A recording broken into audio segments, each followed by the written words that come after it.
So last time we discussed about predestination and divine decree.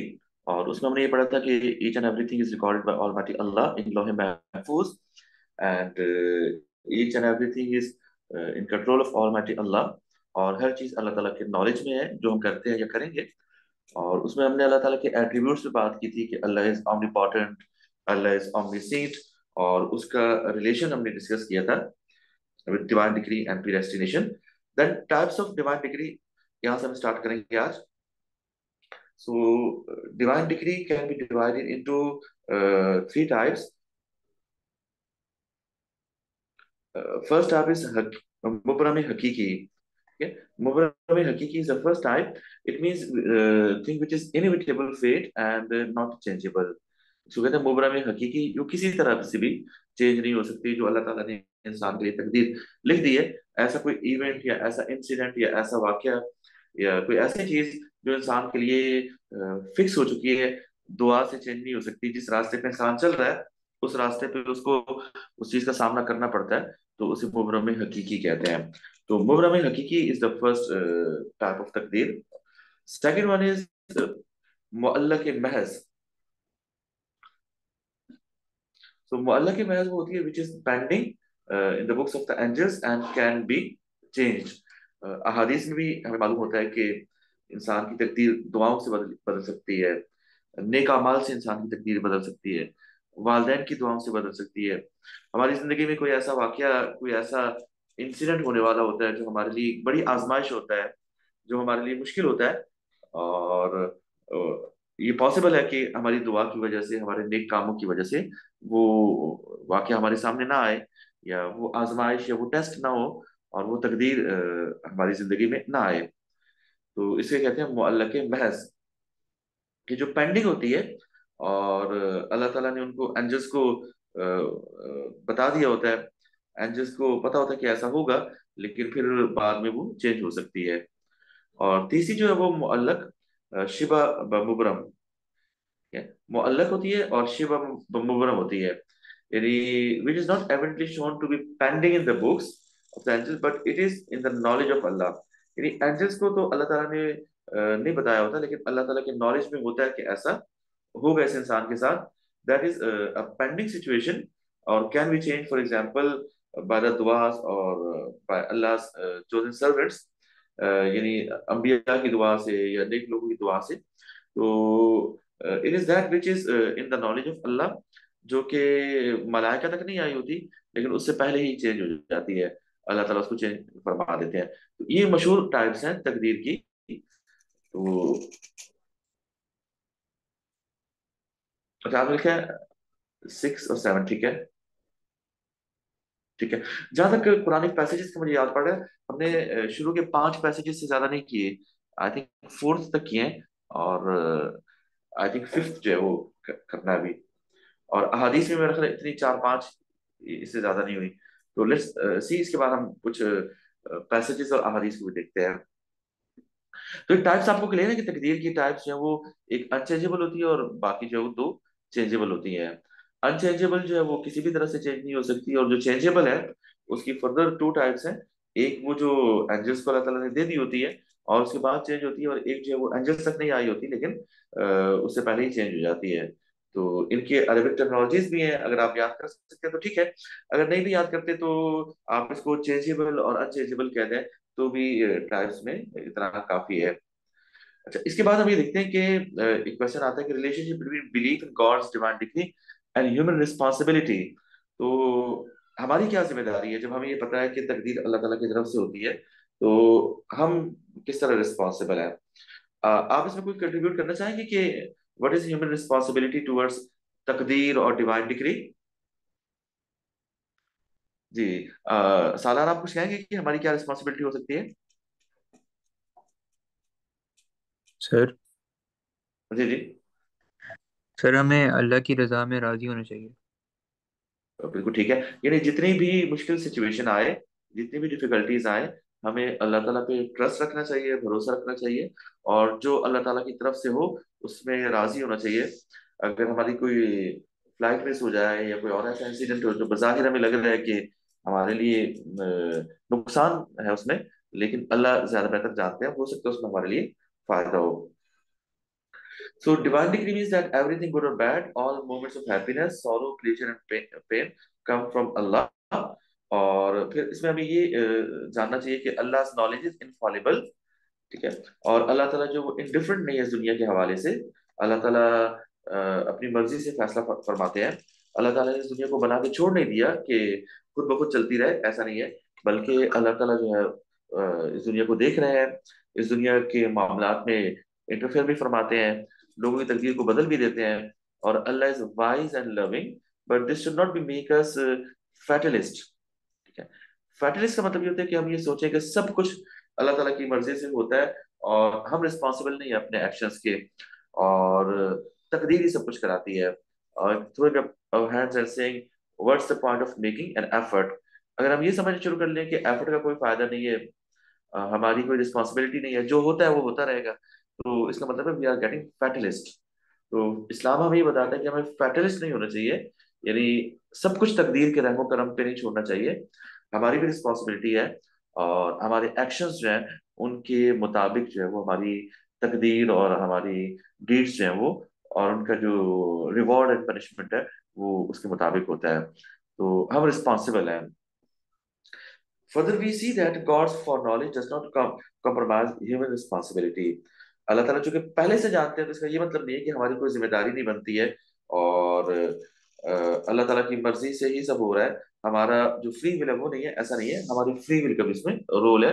हालांकि हर चीज अल्लाह के हुक्म से, अल्लाह की मर्जी से, डिवाइन लॉज के मुताबिक हो रही है, लेकिन फ्री विल जो है हमारा, हम उसके रिस्पॉन्सिबल है।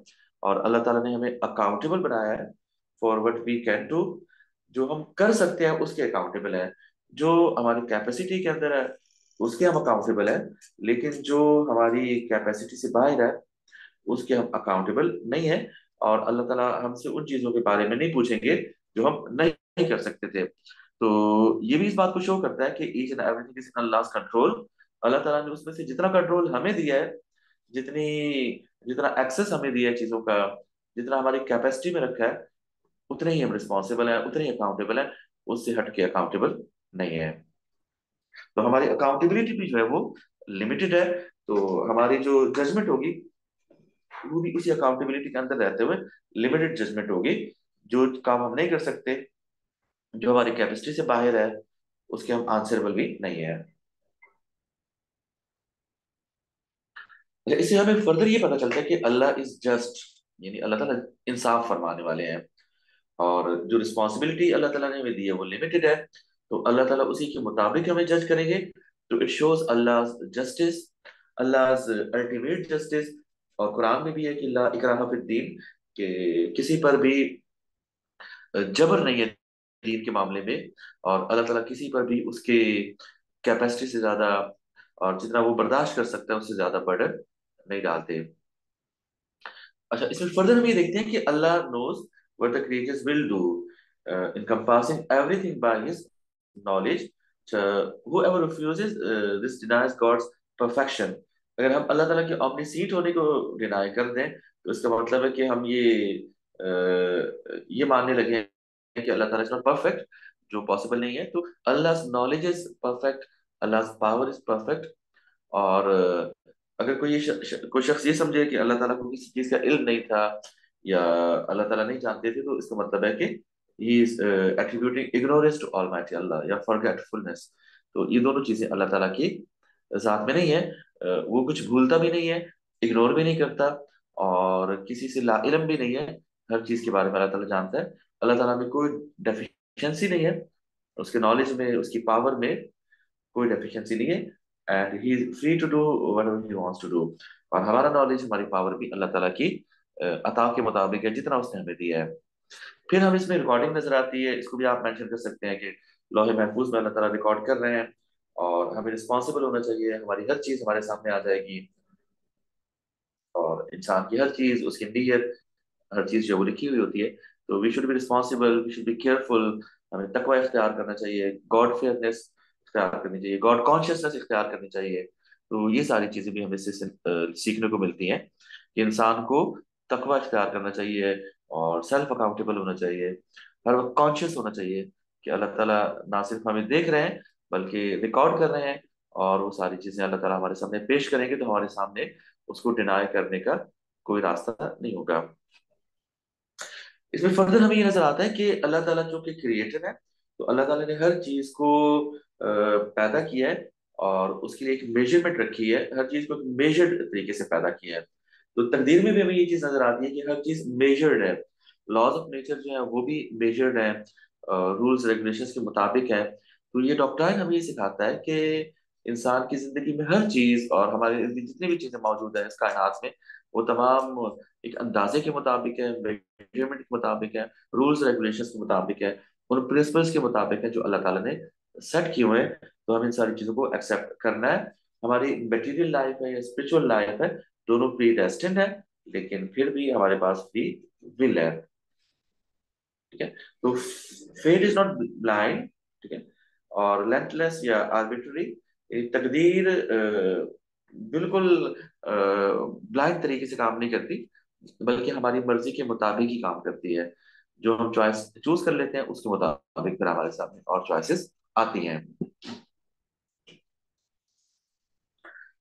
जब फर्दर ह्यूमन लिबर्टी हमें नजर आती है कि that is intact in every action, free will हमारा नजर आता है। और it does not discount the principle of man moral freedom. यानी इंसान जो है वो मॉरली, उसको फ्रीडम नहीं है कि जो मर्जी आए करे, ऐसा नहीं है। उसका उसकी रिस्पॉन्सिबिलिटी है, और उसने लॉज ऑफ नेचर को देखना है, अल्लाह ताला के ऑर्डर्स को देखना है। और जो फ्रीडम है वो फ्री विल का फ्रीडम है, लेकिन इसका मकसद ये नहीं है कि हम अच्छाई बुराई में फर्क छोड़ दें।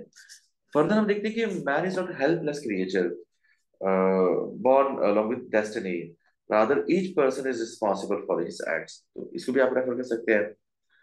और फिर हमने मॉरल लॉ को फॉलो करना है, अल्लाह के कमांड्स को फॉलो करना है, और उसके मुताबिक फिर हमें पनिशमेंट भी मिलेगी, रिवॉर्ड भी मिलेगा। और वायलेशन ऑफ द लॉ जो है वो हमें तबाही की तरफ ले जा सकती है। जो अल्लाह ताला ने हमें लॉज दी है उनको हमने फॉलो करना जरूरी है। तो इन सारी चीजों को आप इसमें रिलेट कर सकते हैं। अच्छा, इसके अलावा effects of belief in God divine decree on the day to day life of a believer, इंसान पे क्या उसके इम्पैक्ट हो सकते हैं। तो इसके बहुत सारे बेनिफिट्स हैं। उसकी स्पिरिचुअल ग्रोथ में इसका बहुत ज्यादा रोल है, और प्रैक्टिकल लाइफ में इंसान की इसका बहुत ज्यादा इम्पैक्ट है। तो ये बी में भी आ सकता है और ए में भी आ सकता है। अगर ए में आए तो उसके साथ आपको डिटेल से नॉलेज देना पड़ेगा कि व्हाट इज दैट बिलीफ, की प्री डेस्टिनेशन डिवाइन डिग्री असल में है क्या।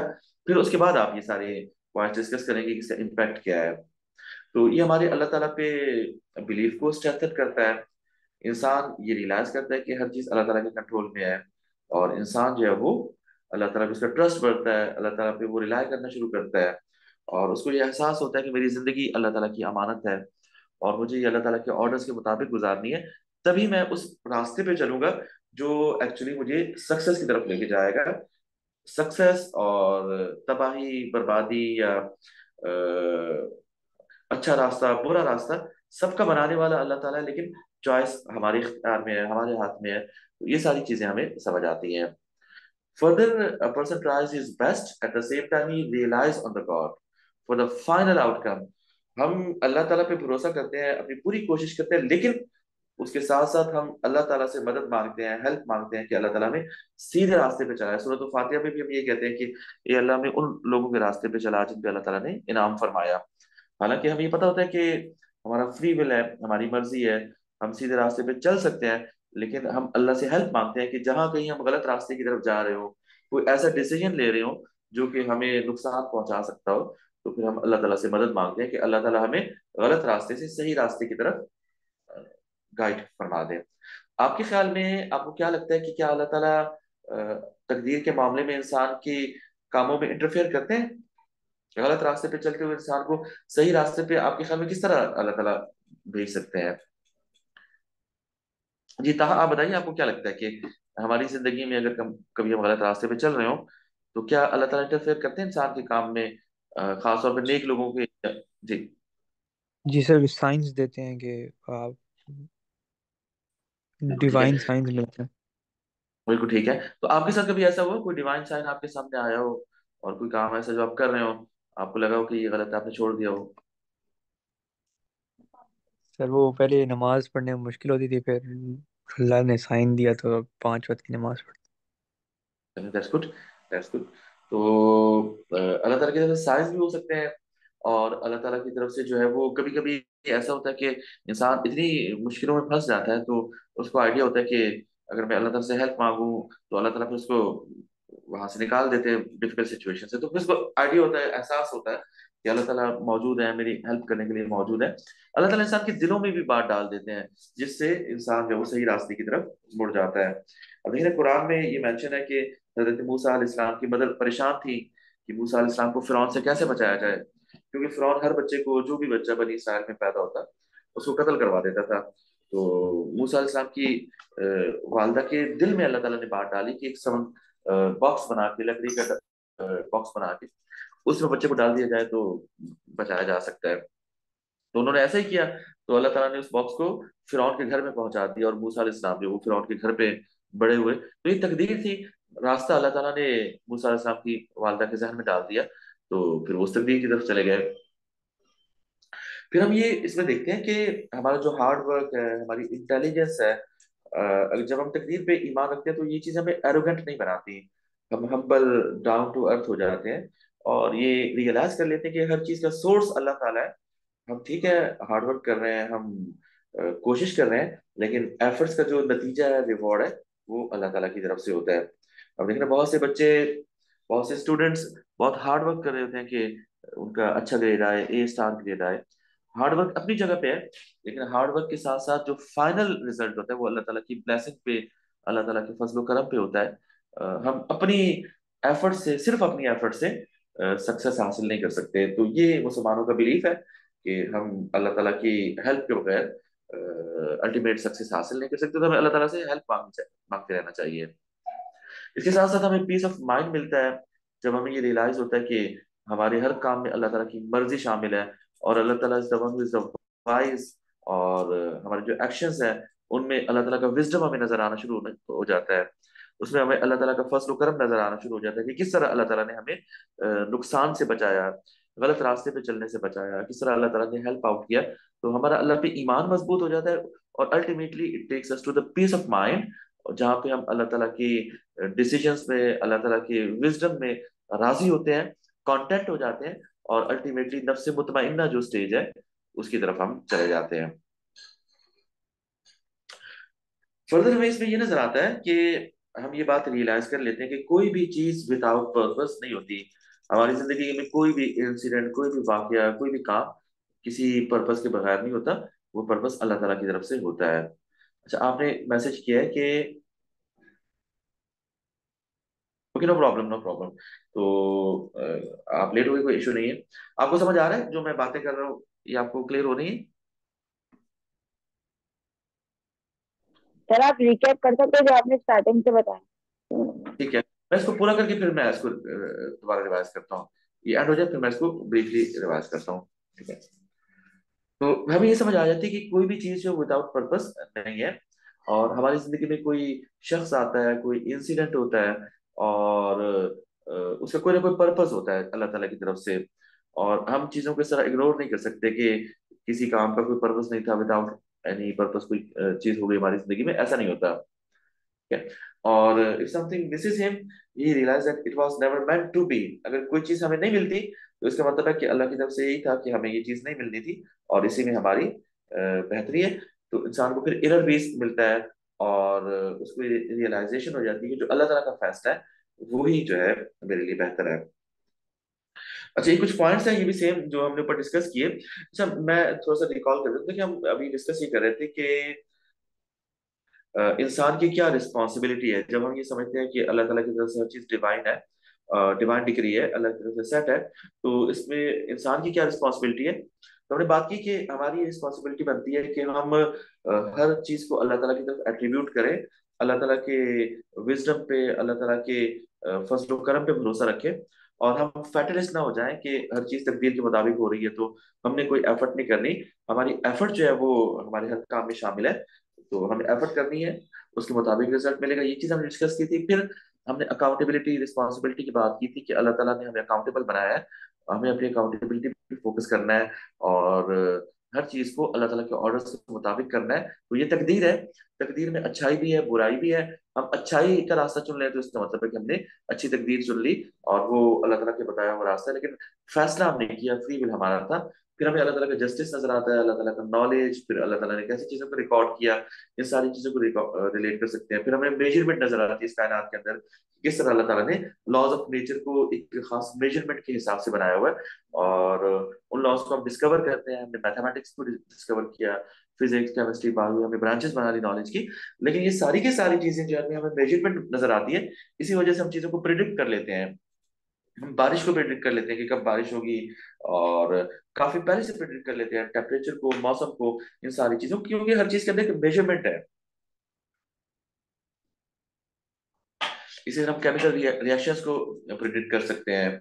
हम जो चीजों का इंट्रैक्शन होता है उसको प्रिडिक्ट कर सकते हैं।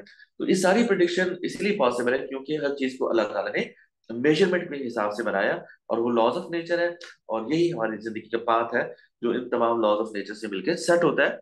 तो हमें इससे ये भी सबक मिलता है कि हमने लॉज ऑफ नेचर को जितना हम डिस्कवर करेंगे, उतना हम अल्लाह ताला की तकदीर को, अल्लाह ताला के निज़ाम को, अल्लाह ताला के सिस्टम को समझेंगे, तो उतना हमारा अल्लाह ताला पे बिलीफ और ट्रस्ट फिर से बढ़ जाता है।